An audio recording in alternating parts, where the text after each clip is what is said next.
안녕하세요. 오늘도 사연살롱을 찾아주셔서 감사합니다. 60대 혼자 사는 여성입니다. 어릴 때부터 저는 한 가지 믿음이 있었어요. 그건 바로 일종의 기브 앤 테이크 같은 거였는데요. 구체적으로 이야기를 해보자면 공부건 일이건 내가 열심히 노력하면 노력한 만큼 돌려받는다고 생각했어요. 그리고 대인관계에서도 마찬가지로 제가 상대에게 잘해주면 상대도 저에게 잘해준다고 믿었어요. 그래서 결혼한 후에도 제 믿음을 바탕으로 제가 먼저 남편에게 잘하면 남편 역시 저에게 잘할 거라고 생각했고, 지금이야 여자도 너무 남을 위해 희생하고 살지 말라고 하지만 그때는 전혀 그렇지 못한 세상이었기에 기꺼운 마음으로 한평생 남편과 자식에게 희생하며 살았어요. 저의 희생이 훗날 보람과 행복으로 돌아올 것이라고 믿어 의심치 않으면서요. 하지만 결혼이란 게, 그리고 자식이란 게 제 마음 같지는 않더군요. 저는 자기들을 위해 아침 일찍 일어나 분주히 움직이는데 이 사람들은 제가 해준 무수한 것보다 제가 깜빡하거나 실수한 것들만 콕 집어 불만을 늘어놓을 때가 많았어요. 그래도 그때는 다른 집도 다 그러고 산다고 생각했고, 그저 남편이 밖에 나가 회사 생활 잘하고 아이가 학교 가서 공부 열심히 하면 그것으로 됐다고 여겨왔죠. 지금에서 지난 시간들을 되돌아보면 저는 누가 그렇게 살라고 한 것도 아닌데 신기할 정도로 뭐 하나 튀지 않는 평범한 사람이었는데요. 남들이 말하는 결혼 정년기에, 그것도 딱 좋다고 하는 4살 연상의 회사원 남편과 결혼을 했고, 1년 뒤 딸아이를 낳으면서 저는 다니던 직장을 그만두고 전업주부가 되었어요. 직장을 그만두면서도 저는 그 어떤 미련도 없었는데요. 보통 그 시기엔 당사자인 저도 그렇고 많은 여자들이 결혼을 하면 당연히 직장을 그만두고 가정을 위해 생활하는 것이 일반적인지라 그것이 순리라고 여겼던 것 같아요. 참 어리석었죠. 저는 제 인생이 어떤 TV 속 화려한 삶은 아닐지라도 안정적이고 평탄한 삶이라고 생각했고 앞으로 계속 그렇게 살 거라고 순진하게 믿었어요.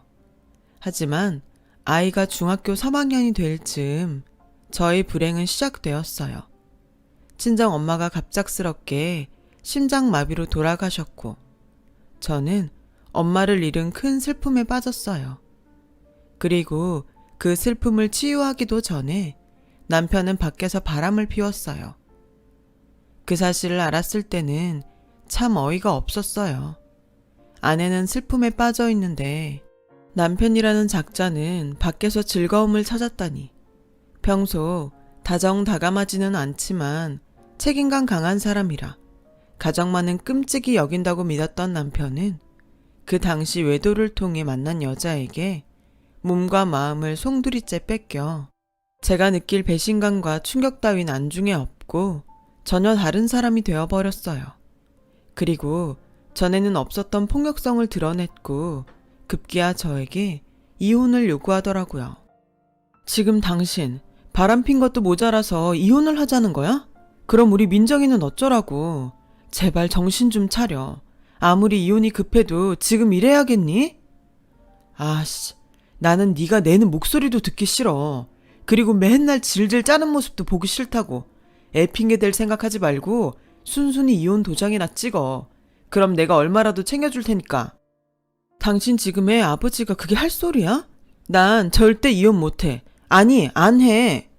그래? 그럼 네가 먼저 도장 찍고 싶게 내가 만들어줘? 남편은 그렇게 하루가 멀다 하고 저를 괴롭히며 제 숨통을 조여왔어요. 지금이야 이혼을 했다는 것이 큰 흠이 아니지만 그때는 그러지 못한 세상이라 아무리 망나니 같은 남편이라도 이혼만은 하고 싶지 않았어요. 지금 생각해도 참 어리석었죠. 하지만 이 모습을 처음부터 끝까지 다 지켜보는 딸이 있으니 이혼을 하지 않겠다는 제 마음도 괴롭기는 마찬가지였어요. 이런 쓰레기 같은 아빠를 그래도 아빠랍시고 곁에 있게 해줘야 하는지 답을 찾을 수가 없더라고요. 그러던 중 친정 아버지가 저를 찾아오신 적이 있었는데 하필 제가 남편과 이혼 문제로 실랑이를 벌이고 있을 때였거든요. 모든 것을 들켜버렸고 저희 아버지는 전세를 마련해 줄 테니 이혼하고 딸아이와 나와 살라고 하셨어요. 하루아침에 부인을 잃고 자식인 저까지 잘 살지 못하는 모습을 본 아버지는 어깨가 축 처져서 집으로 돌아가셨죠.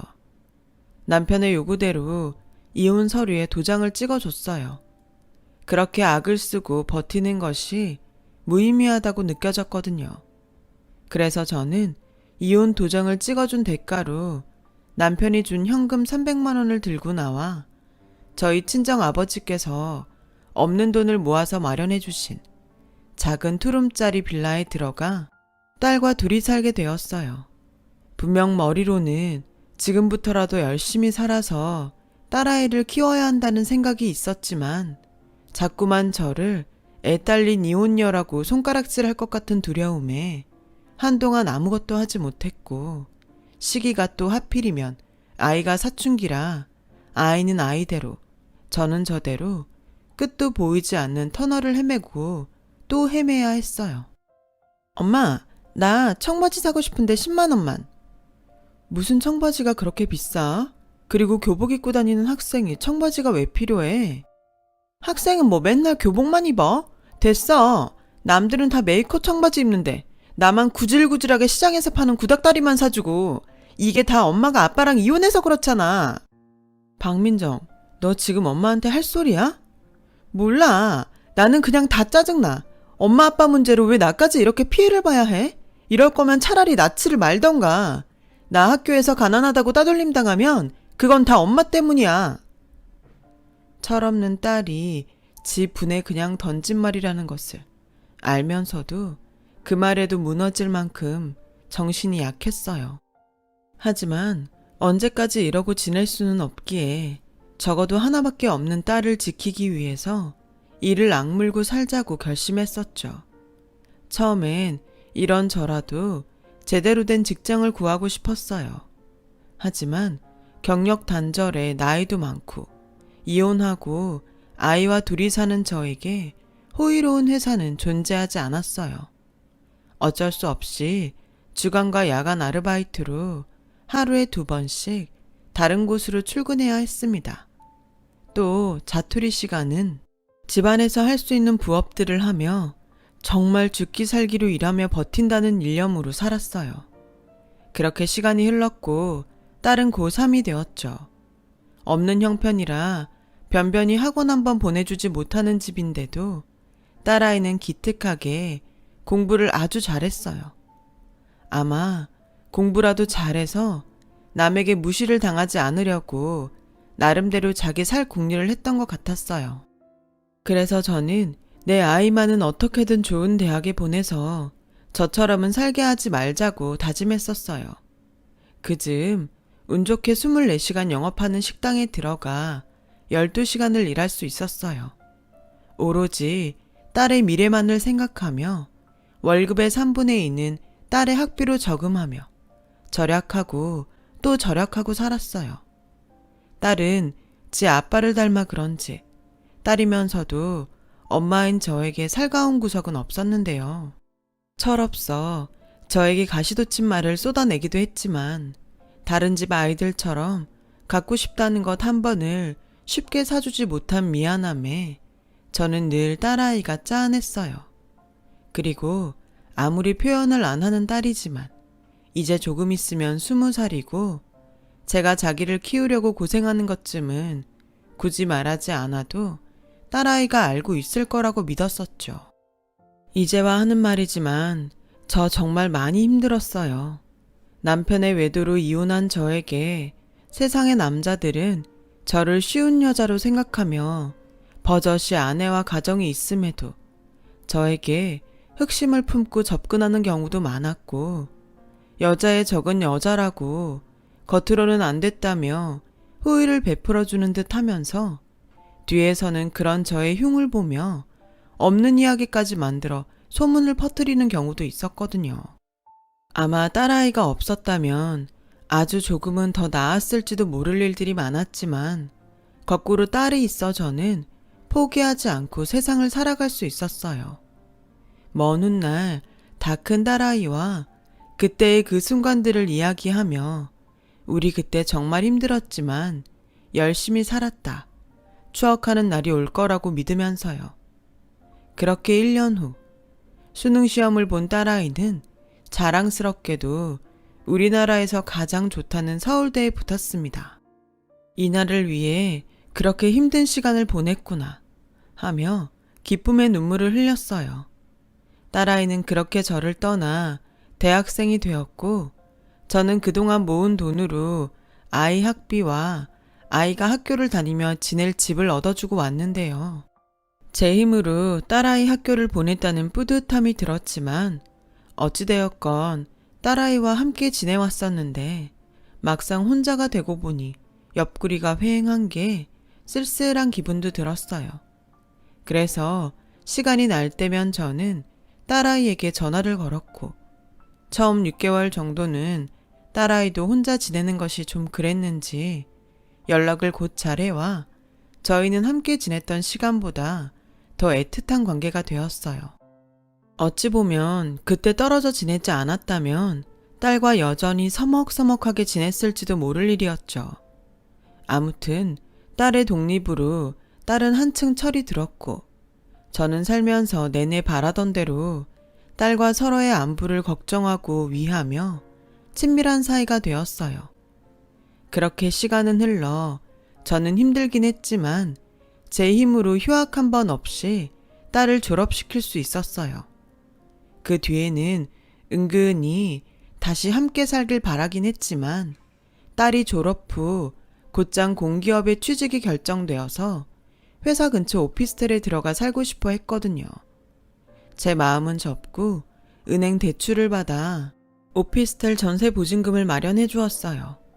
저는 고생하느라 볼품없는 중년이 되었지만 제 노력으로 지금까지 커온 딸은 엄마와 딸을 떠나 같은 여자가 봐도 멋있는 커리어 우먼의 모습이었어요.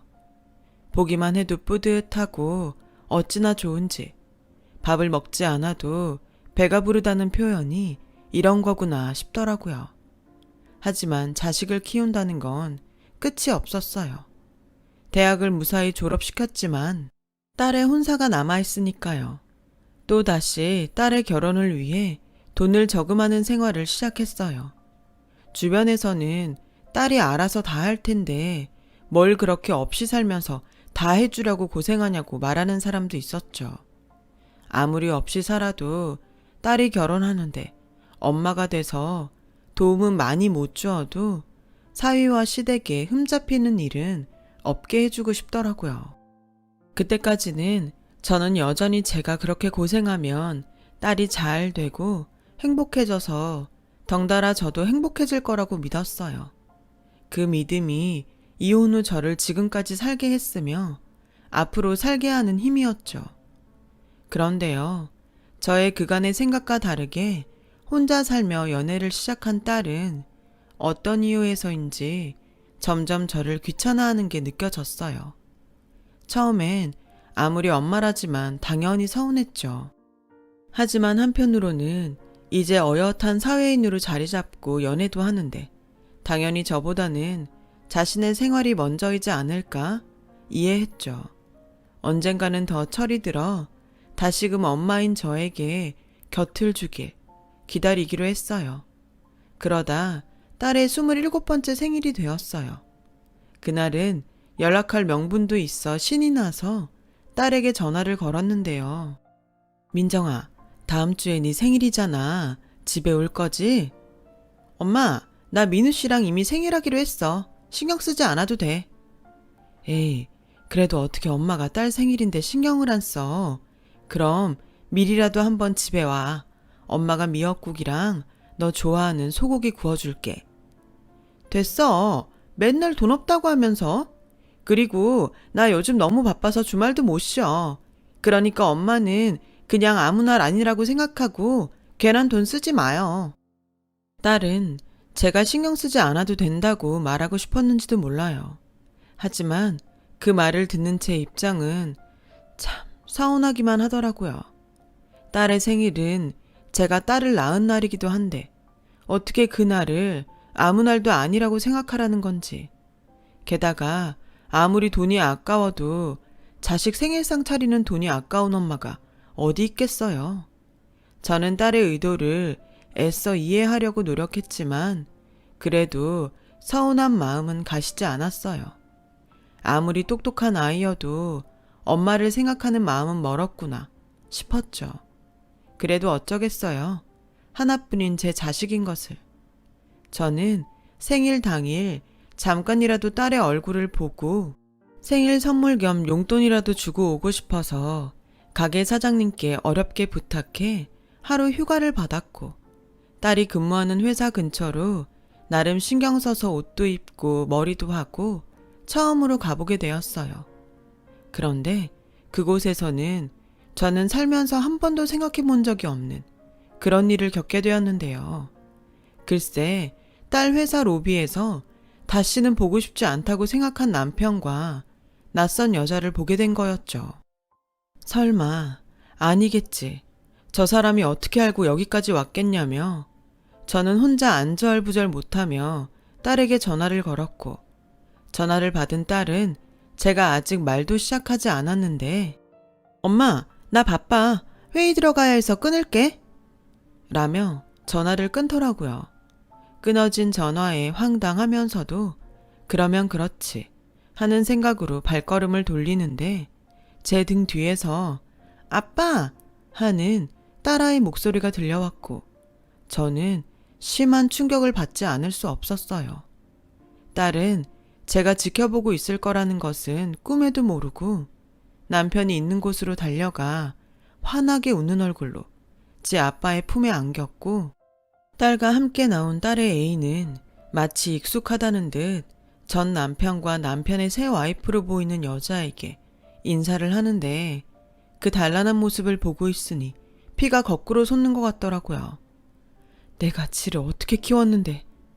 저는 도대체 언제부터 저들이 저렇게 만나고 다녔는지 알 수도 없고 남편에게 이어 자식에게까지 이렇게 뒤통수를 맞는 제 인생이 허탈하게 느껴졌어요. 마치 작정을 하고 세상의 모든 것들이 저 하나를 속이는 기분이랄까요? 저는 그 순간 모든 것이 부질없게 느껴지더라고요. 그 길로 돌아서 딸의 회사를 나왔습니다. 만약 지금 그때로 돌아갈 수 있다면 전 남편이고 자식이고 상관없이 한바탕 난리라도 치고 올 건데 그때는 왜 그렇게 빨리 그곳을 벗어나고 싶었는지 모르겠어요.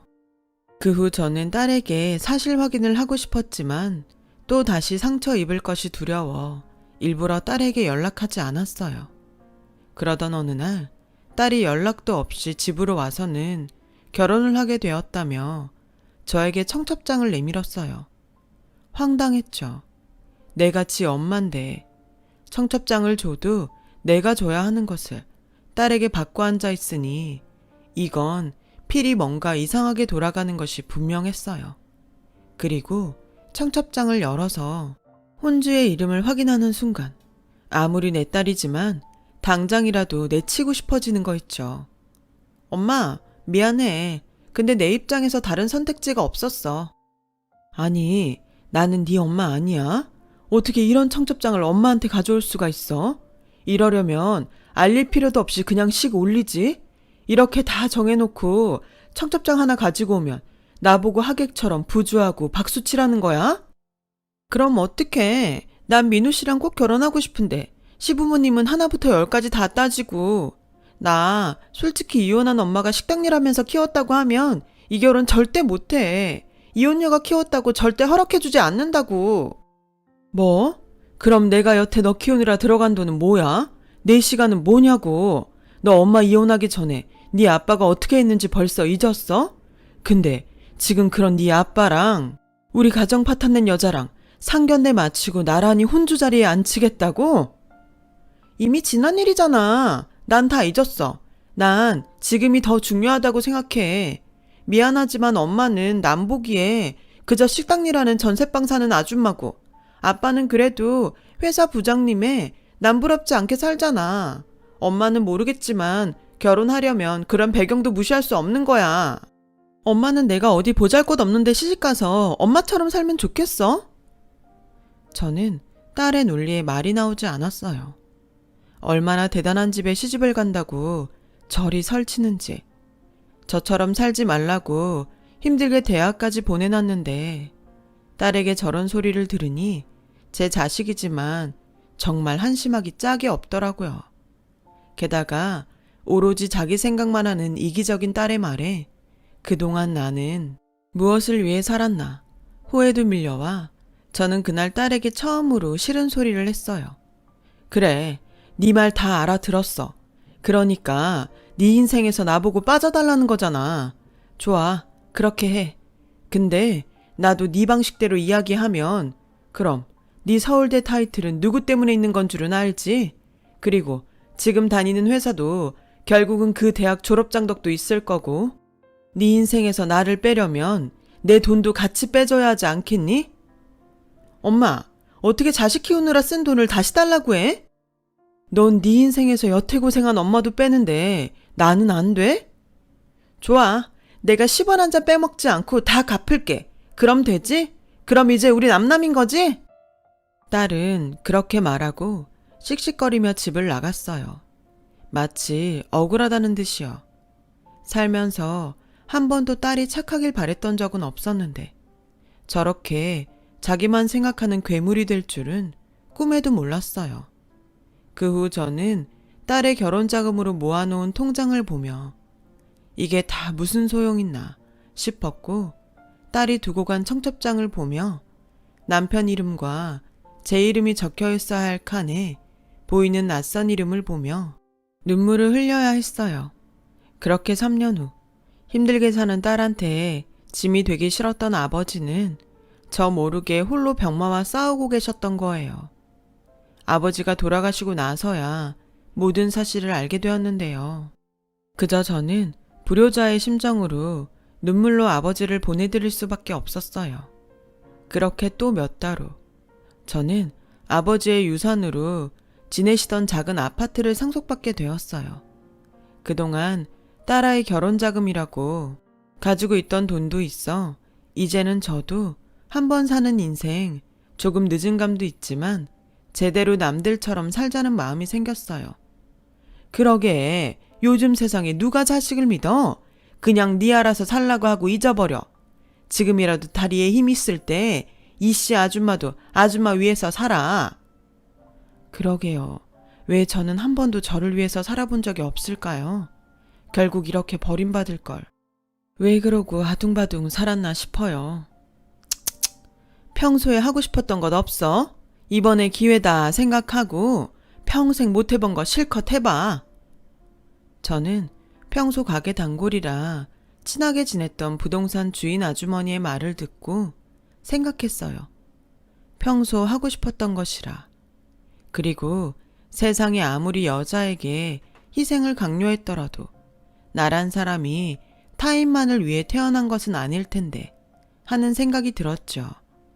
저는 왜 중년의 나이가 되도록 그렇게 한심하게 살았을까 하는 후회와 제 자신에게 미안한 마음도 들었어요. 그 후 억척을 떨며 살던 생활을 그만두고 앞으로 뭘 하면 좋을까 고민을 하게 되었고, 시시하게 들릴 수 있겠지만 저는 부자가 되고 싶었어요. 남들이 무시할 수 없는 그런 부자요. 그래서 부동산 주인 아주머니를 따라 부동산 공부를 시작했습니다. 그러던 중에 경매 쪽의 매력을 느껴서 아버지가 물려준 아파트를 처분한 돈과 딸 결혼 자금으로 모아놓은 돈도 있겠다. 한번 도전을 해보기로 결심했죠. 그 결과 꼼꼼한 시장 분석과 부동산 공부를 했어요. 비록 아주 작은 꼬마 빌딩이었지만 예전에는 꿈도 꾸지 못할 건물주가 되었어요. 무슨 행운인지 자리가 워낙에 좋아서 소위 말하는 돈방석에 앉게 되었죠. 한 번도 저의 삶이 이렇게 바뀔 거라고 생각도 못했는데 저는 다시 찾아온 기회를 절대로 놓치고 싶지 않았어요. 그렇게 6개월이 조금 안 됐을 때였어요.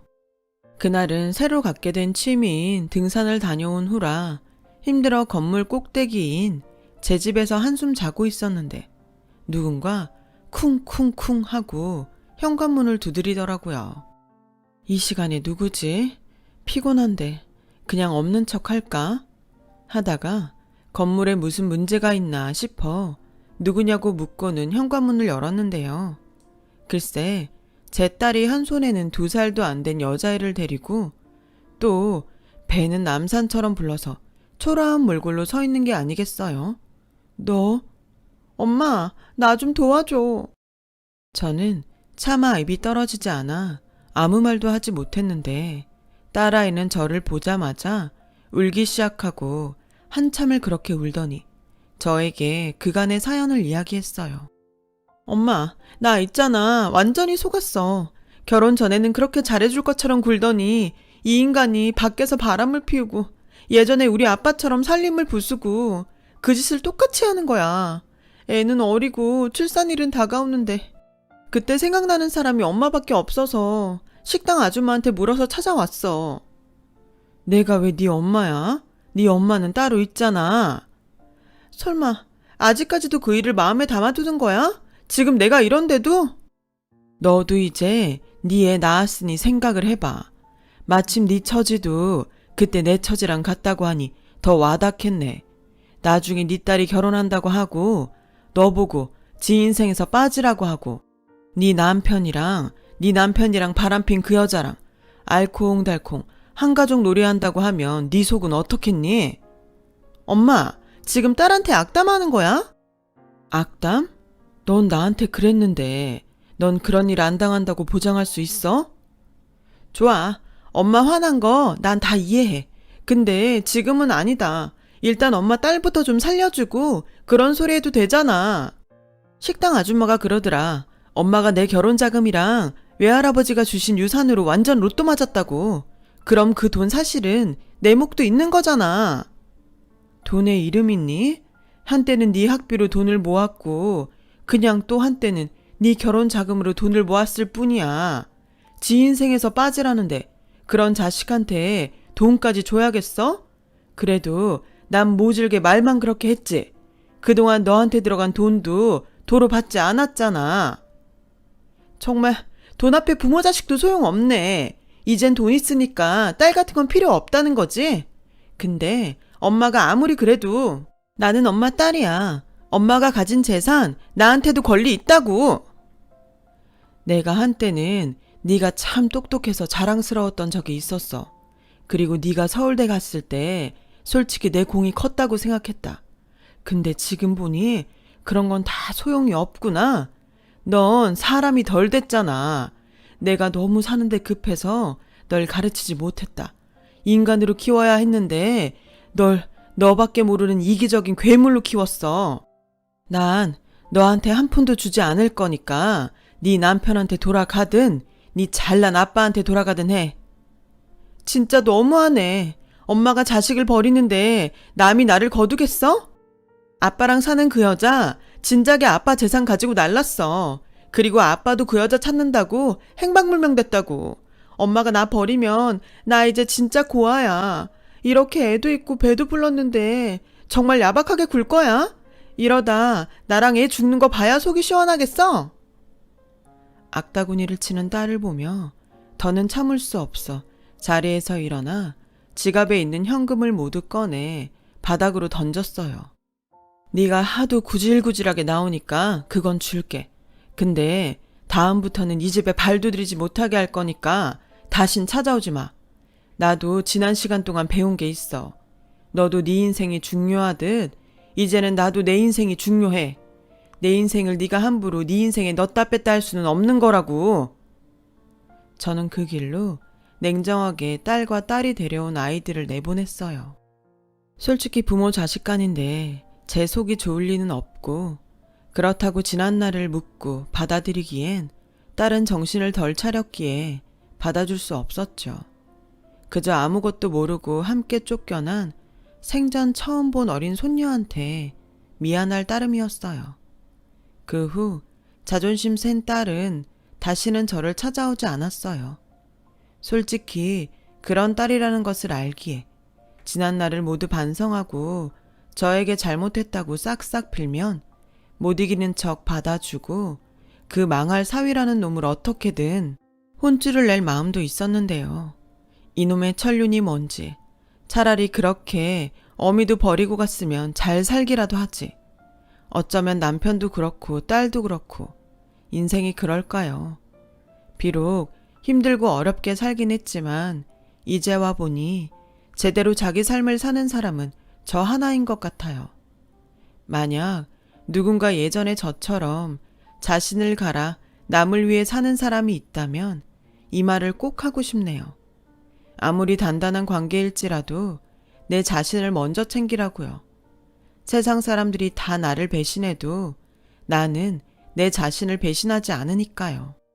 결국 행복은 내가 남에게 어떻게 하느냐가 아니라 내가 나에게 어떻게 하느냐에 달려있다는 이 말을 사연을 통해 꼭 하고 싶었어요. 비록 어쩐지 늘 반쪽짜리 행복 같지만 남은 인생은 그 반쪽을 채워가며 완전한 행복을 위해 살아보려 합니다. 지금까지 저의 이야기 들어주셔서 감사해요. 오늘 하루도 무탈하고 즐거운 행복이 함께 하시길 바라겠습니다. 여러분, 사연 댓글에 응원과 현명한 조언 부탁드려요. 좋아요와 구독은 저에게 큰 힘이 됩니다. 오늘도 좋은 일 가득하세요.